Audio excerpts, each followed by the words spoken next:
Karaban's draft decision, does it make or break the Huskies' three-peat aspirations? You're locked on UConn.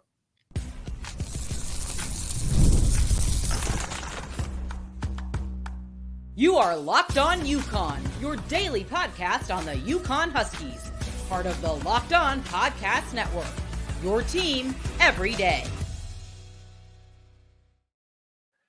Thanks for making Locked On UConn your first listen every day. We are free and available wherever you get your podcasts and on YouTube, part of the Locked On Podcast Network, your team every day. Do me a quick favor. See that little button on the bottom of your screen. Click it. Click subscribe. Helps our channel grow and our audience grow. And frankly, I truly appreciate it, as does the good people at Locked On Podcast Network. If you're also driving in your car or listening to it in the audio form, give me a 5-star review, rate it. Even if you don't want to give me a 5-star review, give me a review of your thoughts. And I really appreciate everybody that's giving this new UConn content a shot and helping me spread the gospel of UConn hoops. Let me bring in our co-host for the day, the great Sam Calhoun. Sam, welcome to the show. Let's start with that question. We're 1 week away from D-Day, Alex's draft decision. How do you feel about Alex Karaban's decision? Does it make or break UConn's three-peat hopes? Well, I mean, Coach Hurley does a great job with his roster year after year. We just went back to back, so yeah, you can clearly see that there's something special in stores. I wouldn't say it makes or breaks it, because I remember Dave Borges. I think he was at the Jordan Brand Classic for when Liam McNeely was playing in it, I believe it was, and he had a great game. I think it was the MVP at that event, and I think he said that there's a lot of Alex Karaban in Liam McNeely. So I think if Karaban leaves, it's I think McNeely's time to step into that role, and I think that's a little bit why he committed to UConn with the possibility of Karaban leaving. I don't know if he's gonna leave. I'm sorry, can't give you any insider info or anything. You can't break any news today. What's going on? I can't break news because I don't know. None of us do. I know that that like before the season, like this was like he wants to go to the NBA after the year ends. So I was kind of banking off of that, but I have heard also like that he could stay as well. So I'm just gonna let I'm gonna let himself do the decision and not and like announce the decision. I'm not gonna. I mean, even if I did know, I wouldn't want to spoil anything. But you wouldn't give Locked On UConn the exclusive, Sam. If you knew, I wouldn't give ESPN any information. So I love Locked On podcast, but I can't give you guys any information. I understand. I got you. Well, what's interesting to me about the Karaban stuff is whether or not it makes or breaks it. I can't say for sure. And at this point, there is not a UConn fan, host of a podcast, former player, current player that can say anything negative about the way Dan Hurley does his roster, right? So that's really not what we're saying. It's I think for me it's kind of about, like, for example, we'll talk about his offseason in the next segment. You know, some of his quotes will get UConn fans riled up. If you haven't read Mike Anthony's Connecticut Insider article, definitely do so. It's a great piece. I think for me, what I wanted to jump into with you is, you mentioned Liam McNeely, so it's a great segue. If AK does go pro and he makes that decision, and we wish him all the best, and he goes to a great NBA team, etc., do you feel like it's Liam who is the primary beneficiary, or do you think it's Jalen Stewart, or a combination of both? I think it can be a bit. I mean, McNeely's I think he was in the final ESPN 100 rankings. I think he was 10th in his high school class. He's a 5-star recruit, so I think it does benefit him slightly. But I think, I mean, you can see down the stretch, Jalen Stewart is getting better by the second, and I am really excited to see what his sophomore season comes to. I mean, we've seen it with Jordan Hawkins, we've seen it with Alex Karaban. Alex Karaban really had a great freshman year as well, and benefited from being a redshirt in an early enrollee. Yep. I love both options. It's kind of like you don't. I don't really care like who gets it, who gets like, the role, as long as we get wins. Really, I think that the players that Coach Hurley's bringing in, they just want to win, and I think that's the mentality that he, and the culture that he wants to have, and it's definitely similar to what my grandfather had, except there's no NIL, there's no transfer portal stuff. I can't remember a time where my grandfather went to the portal. I know players went out of the portal like Alex Oriaki, but couldn't remember someone coming in from the portal. That's also a really good insight. Let me ask you a question. This is the segue, since you brought up your grandfather, the wonderful Jim Calhoun. How do you think he would handle NIL? Not well. He's a very. I mean, this is a guy who doesn't and not to knock him or anything. He's not really in touch with a lot of like he has an iPhone and like an Apple Watch, but he doesn't really. Sure. I have to teach him a lot of that stuff. He doesn't have social media or anything. So when people will say like, oh, like the best cheated. My grandfather didn't. He didn't slide any money under the table, and I don't think with NIL, I don't think he would have handled it well. That's why you see guys NIL or the transfer portal. He would have hated the transfer portal, I think. And well, as a coach, he hates it now. I know that. I think every coach hates the transfer portal, whether they get better or worse. It's here to stay, but they're not. But I mean, we see all the funny Dan Hurley stuff where he's like laying down on the ground. You know what I mean? So I don't think anyone it's how you handle it. It's kind of like one of those things where I teach my kids, right? Trying to how you handle adversity is how whether or not you're going to be the type of person you're going to be. So I think Dan Hurley's done a good job of handling kind of this adversity. You can't be stubborn in the respect where you're not going to use it at all, because it's just part of basketball now.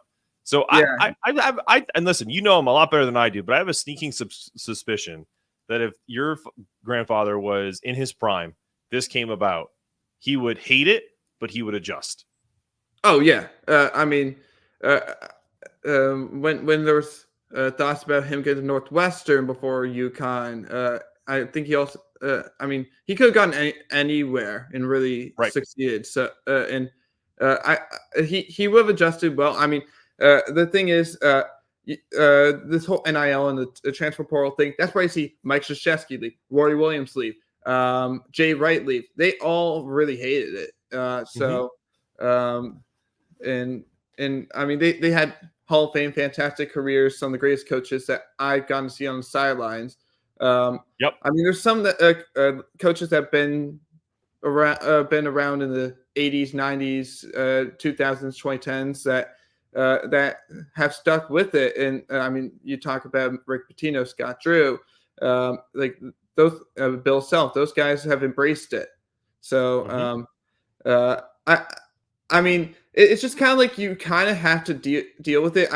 My grandfather would have certainly loved the he likes the aspect of kind of making someone a better person rather than rather than just shipping them off to the NBA, making your team better. Is not about like just building a team. I think it's also just kind of making someone a better person. I think when you talk to any former players of his, they're going to say that. They're going to say how much of an impact he's had. There's so much. I think. I want to say, I think it was Charles Akwandu. I think he was on academic probation in his freshman year, and he ends up going in starting for the national championship team in 2011. Absolutely. And before we get to the second segment here, I would be remiss to not tease one of your grandfather's former players Yeah. is going to be on the I show haven't tomorrow. told him. I haven't told him. Well, I haven't gotten the tell him. call. I haven't gotten a chance to call him. I But- just got back from picking up a car that I was getting worked on. So No, it's great. But I was going to say but I will ask. That's one of the questions I will ask Mr. Ricky Moore tomorrow. Is what kind of impact Coach Calhoun had on him as a person and as a basketball player. But we'll get to that. Great person Yeah. too. You'll love. He'll be a good interview, and he's one. In my opinion, I didn't get to see him play at UConn. Obviously, he wasn't live. But, looking back, he was one of the more underrated defenders at the guard position. I think he did prime himself to be one of the best defensive players that season. Absolutely. We're going to talk about Dan Hurley's kind of a whirlwind off season after this. Passion, drive, and patience, the formula for winning championships, is also what keeps your ride or die alive. eBay Motors has everything you need to maintain your vehicle. Let's get this. All right. Superchargers, roof racks, exhaust kits, LED headlights, and more. Whether you're into speed, power, or style, eBay Motors has you covered. With over 122 million parts for your number one ride or die, you'll always find exactly what you're looking for. And with eBay Guaranteed Fit, your part is guaranteed to fit your ride every time or your money back. Because with eBay Motors, you're burning rubber, not cash. With all the parts you need at the prices you want, it's easy to make the car the MVP and bring home huge wins. Keep your ride or die alive at ebaymotors.com. Eligible items only. Exclusions apply.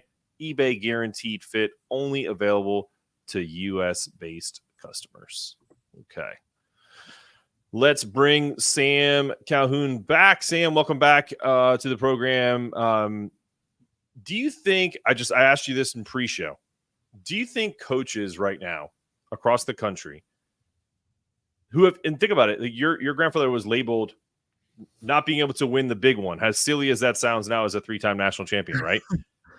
But people get labeled that all the time, so when they look at Dan Hurley and UConn, do you think the question in their mind is, how the hell is he doing this? Like, do you think that that's something that these coaches are doing? I saw an interview with Chris Holtzman and Aaron Torres, a friend of the program. And I'm asking that question to a lot of guests going forward. Like, do you think that people are envious, and do you think that they're trying to recreate UConn's secret sauce? Yeah, they're definitely going to try and recreate UConn's secret sauce. It's not every day. It's not every year where you have a back-to-back national championship team. It's only happened now 3 times since the field expanded to 64. I mean, Mike Krzyzewski did it with a really great team in 1991, 1992 at Duke, and then Billy Donovan, who should be in the Hall of Fame, as well as Coach Hurley. He did that with Florida in 06, 07. But they returned like a ton of their players. I don't see like a three-peat really happening for UConn. I mean, that's so rare and everything. And plus, I think when we had that back-to-back team in just last season, we had Tristen back, who is a really key player. Donovan, who's an absolute game changer. Alex Karaban, Hassan Diarra. Those guys were just really like the backbone of like they have that championship experience, and hey, they're now 2-time national championship players. You make a good point, but I would say, and it's nothing.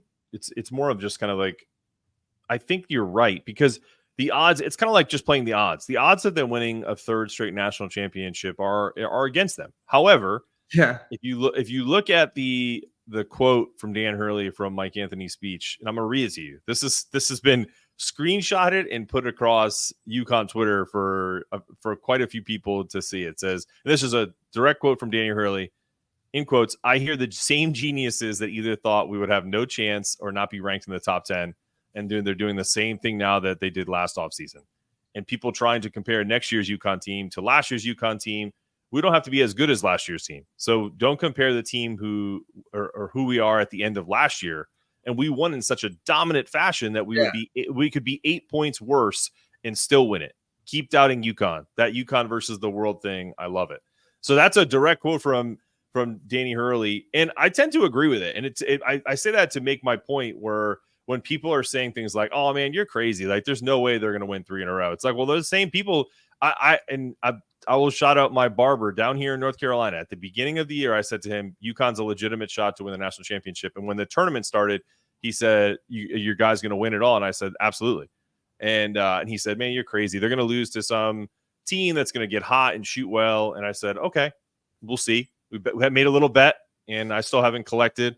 I've brought him a little bit of UConn gear for him to wear and everything with it. So it's whether you have a conversation with your barber, whether you have a friend that's a Duke hater or Duke fan, whether you have friends who are, Syracuse fans, they all said the same thing. And here we are having the same conversation, whether or not we're going to win a 3rd title in a row. Yeah. And I will say, I thought Houston was going to win it all. Did you really? Yeah.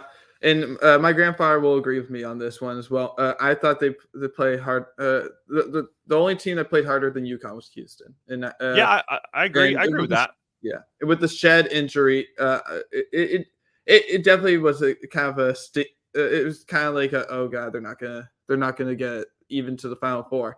I really loved that Houston team. And I think Kelvin Sampson, he's another one that one of those Scott Drew, Bill Self, like type of player coaches, that have really embraced this new era of college basketball as well. So.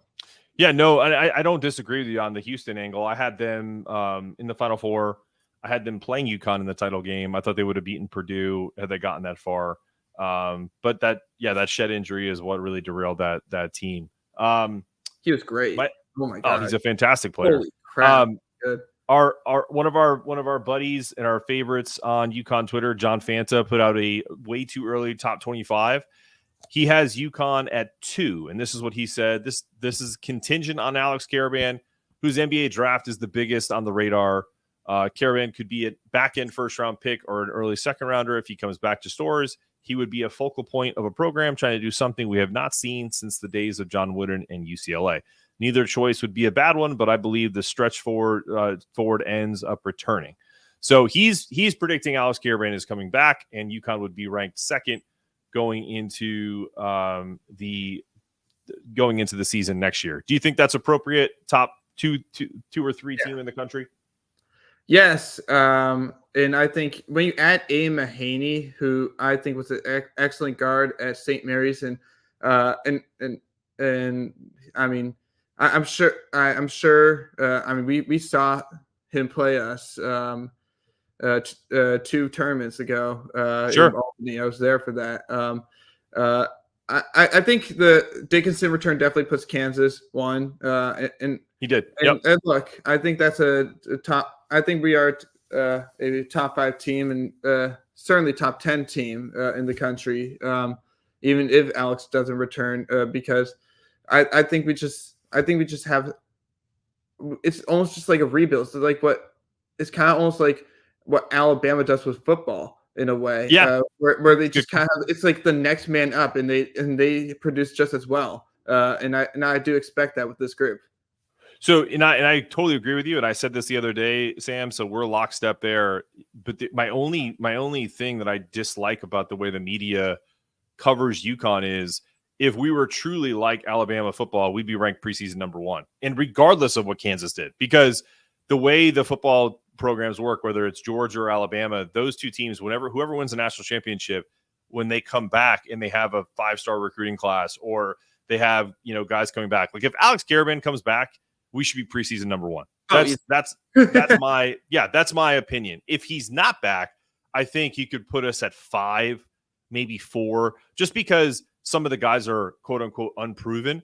But my argument is our coaching staff has proven we are so much farther ahead than other coaching staffs in this country based off of what they're getting out of their players and how they're strategically using the transfer portal. And they did last year too with Cam Spencer. So even if Ada Mahaney wasn't in your top 10 transfer portal, he certainly was a top target for UConn. So that should elevate that ranking right off the bat. So you got to start, for me, the outside entities, as Dan Hurley likes to call them, should start grading on a curve when it comes to UConn based off of the results that's speaking for themselves. Yeah, and I'll say, John Fanda, I love you, but I do think that there's going to be, I think you did overrate a few teams. I don't know how, I love TJ Otzelberger, not sure how Iowa State's going to do. I hate that Purdue pick at 10, by the way. With Edie gone, I just think there's going to be, it's going to be much more of a down year for them. But I'm really excited to see what this season comes up to. I think unlike this past season where I thought it was very much like a UConn, Houston, Purdue, like kind of like it's almost like it was like the three big horses in the race. Sure. For the national championship. I think you will see I think there will be a lot more contenders next year. I love Kansas next year with Dickinson coming back. I know McCullough goes to the draft and everything, but it's gonna be. I just think there's a lot of players in this, and I can't wait to see what that Rutgers team also looks like. I know they're ranked at 24th on that. Steve Peichel, UConn, there you go, UConn guy, is bringing a heck of a recruiting class, and I'm really excited to watch them. I wish we were playing them. Every time I see him, I always say, come play us, because I would love to have you back in stores. I am a huge Steve Peichel fan. I went to Steve Peichel's basketball camp when I was a kid. That's crazy. At Southington High School. So awesome. If Steve Peichel hears this, come on the show. Let's talk about it. I had a chance to win like a prize that day, and I didn't say that he was the best basketball player at UConn. I think I said Ray Allen, and he was like, no. And another smart kid said his name and won like the free T-shirt. So, I love Steve, but he was too injured to be the best player. I think he was just searching. He was just fishing for compliments. He's fishing for compliments. Steve's a good dude, and I'm looking forward to that Rutgers team as well.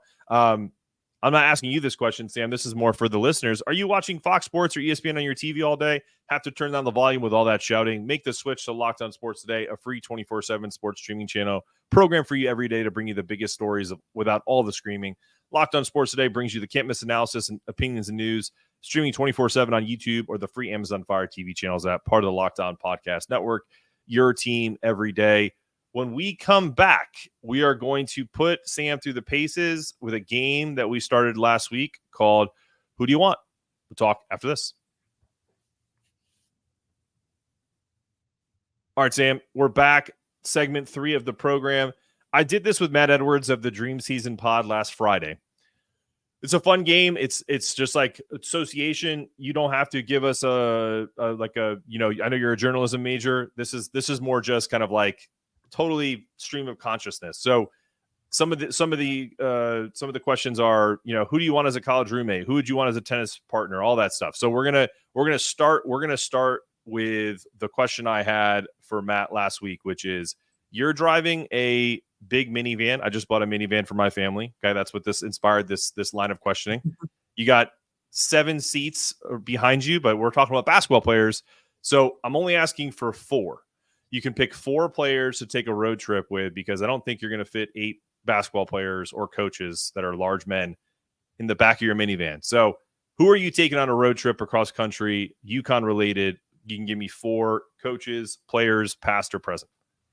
Well, first player that comes to mind is Rashad Anderson. I don't know if you ever watched the Top Dogs documentary during the 2004 run. I went just alone him on when they were on the boat on the Riverwalk. Just him just rolling up a paper and interviewing Ben Gordon. Just cracking jokes. It just shows how laid back, and I think he could make for some great conversation. I love Rashad as well. Okay. Got to see him at the Xavier game and before that too. Then of course my grandfather, because it's my grandfather. He's just he can get along with really pretty much everyone in UConn basketball. So absolutely that for sure. And then I mean the other two, I think Kemba Walker. He's he's the person that I consider probably my favorite player to ever play at UConn, just because I got to see him as a freshman on the 09 team to a superstar his junior year. So definitely him, and he's one of the nicest guys. And then I'd probably say Rip as my fourth one. Unbelievably nice guy. He's I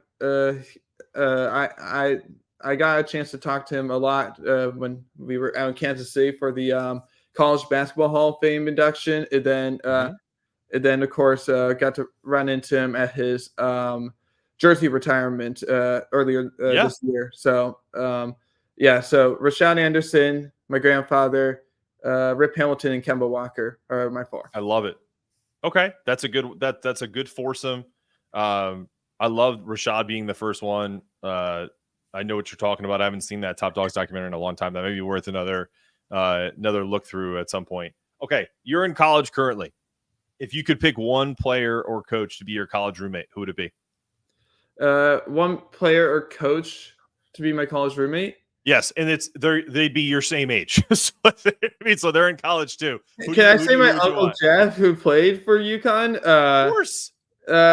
Just because I mean that's our family, and I've roomed with him before. I think we roomed together when we were at the ESPYs. So if I'm not mistaken. And I get along with him pretty well. So okay. And he was actually Danielle Marshall's roommate in college. So maybe like he was like the little secret sauce to how great Danielle Marshall was. Great. But yeah, I probably say my Uncle Jeff, just because I mean if I'm like a player, I don't want a coach to be my roommate, and sure. And I like the reasoning. I always will put the family first, so I gotta go with him. Love it. Okay, so I don't know if you play golf, but it doesn't make a difference. I do. Okay, so you're golfing. You get to choose, and we'll put a little wrinkle in there. It's not just for like fun, but it's a scramble, and you have to. This is for like like a tournament. Winning, you win some prizes at the end of it, whatever. Who's your golf foursome? Who do you have? You're playing, and there's three other folks. And like we're on the same team, okay? All on the same team. Yep. So it'll be aggregate score. Maybe you're going on how much fun you're going to have in that 5 hours, or how well you're going to play, or a combination of both. Well, my first two are Rip and Ray. Those are probably the two best golfers. I mean, Ray plays a lot. I think Rip does as well. I know he played. I remember he took a video of Travis Scott off the tee, and he drops it, and Travis Scott, I think, hits a bad shot, and he just drops an F-bomb, and it was just so funny, because that's just kind of like, I mean, Rip's a great guy, and just having a lot of fun with him and Ray, and they're also good players, I'm pretty sure. So okay. those two, we need one more. So it's one more. Rip and Ray. How about we can't? And we can't. I don't know how good a golfer your grandfather is. So he used to be I had better. him. I had him. I had older. him on my. I had him on my foursome was me, your grandfather, Dan Hurley, and Steve Peichel. I wanted all coaches. That was my list. I will say this, Coach Hurley, I don't think golf, so that's okay. He can just hang out. But I probably say Luke Murray, actually, because I know because we did. I was at ICAI for my grandfather, the Travelers Pro-Am, and him and I did talk a bit of golf as well, and talk about the roster and everything. Yeah, so just kind of hanging with him. Of course, we both saw his father, Bill. I think he shanked a shot right into the Travelers logo on a short par 4. But I think that would be such a cool foursome. Me, Rip, Ray, and Luke. God, that is a great foursome. Now I'm jealous. Like that was a good Luke. That's Luke Murray in a foursome with those guys would be awesome, and yourself as well. That'd be great. Yeah, okay, I don't know how good he is as a golfer, he walked the course with that Listen, man, with, it's Gino what Bill. I've learned from golf is you can play golf with anyone as long as they keep moving, whether they're good or not. Even in like a tournament where people are competitive, who cares? Golf and any day on the golf course is better than just hanging out and doing nothing. So that's awesome. I love that one. I got one more for you, and this is more kind of like an enforcer. If you needed someone to protect you, like a security guard, who are you picking? One player at UConn ever. If I need a security guard, Yep. oh, oh, there's a bunch that come to mind. Sure. But if I had to pick one, May Suleiman won. He's a big dude, and was one of the more intimidating players, I thought, just because of his size and everything. Him, Mecca, my grandfather. Even though he's in his 80s, he's the toughest guy that I have ever met. So sure. He could kick anyone's butt. No, I love that. So the ones that have been named, and I think you'll like these. 2 played for your dad, and then all 3 did, or your grandfather. So you got Suleiman Wan, yours. Mine was Terreno Walker. That's a great one. Matt's was Jeff Adrian. Jeff Adrian. Oh yeah, no he's an intimidating player as well. I love Jeff Adrian. I wonder what he's up to now. He's playing for Stars of Stores. Oh yeah, he is. But like outside of that, I know that I'm gonna watch all of that. I know Termajuk just got added to that roster as well today. Who did? Termajuk did. Okay, nice. I love it. Well, listen. Before we go, I have to remind the folks that Locked On has launched the first ever national sports 24/7 streaming channel on YouTube. It's also available on Amazon Fire TV and the free Fire TV channels app. Locked On Sports Today is here 24/7, covering top stories of the day with local experts of Locked On, plus our national shows. Find Locked On Sports Today now and available on the free Fire TV channels app. Sam, always a pleasure, man. Do you want to let the folks know, like, I know you're a journalism major. Outside of your socials here, do you have anything that you're working on, or do you have any like projects that you're thinking about doing, whether in school that we can help with, talk through any of that stuff? Well, I do work for the Daily Campus. I'm a staff writer for that. I work for UCTV Sports, and I think I'm gonna go into WUS Sports, which is WHUS radio. I want to get into play-by-play and everything. And now that I kind of focused. Last semester was very much a focus on academics plus like Daily Campus. I also want to make sure I get some other journalism stuff in. I want to make sure that I'm still writing during the summer, so I might go back to my sports blog, Calhoun's Corner, which I really want to continue to do. Just it's been a while since I even really worked on it, so so there's a lot of things that I want to do. Maybe in my own podcast, as well as just getting some other things done. But yeah, so it's the off season, so not too much happening in my world, but of course I will be focused on like maybe even writing something about the NBA playoffs. Sure. That Celtics game last night was amazing.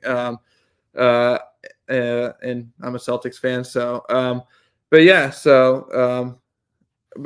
or it's like the U.S. Open, which is coming up next month. I always like to write about golf, and cool. I've also been to 2 U.S. Opens, so all right. Just trying to add in a little bit of filler into my sports journalism world. Check out the Daily Campus Sports.